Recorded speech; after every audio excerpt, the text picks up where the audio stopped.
The year is 2021. The United Nations, funded by Qatar, initiates a program to distribute cash aid to impoverished families in Gaza.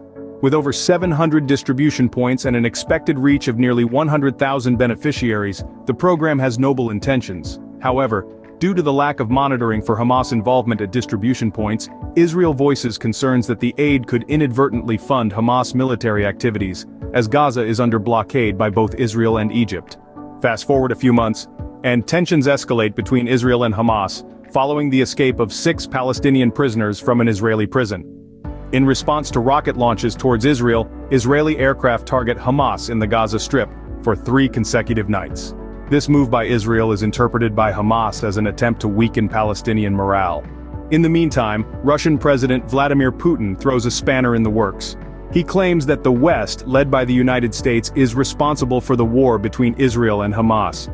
This accusation, while unfounded, serves Putin's wider plan of painting the West as the enemy, thus deepening the rift between the US, Israel and Europe on one side, and the Middle East and the Global South on the other.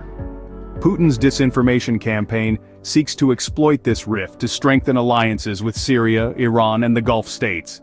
In the midst of all this, the US continues to back Israel's campaign in Gaza. This support, while aimed at rallying global opposition to Russia, opens the US up to accusations of hypocrisy.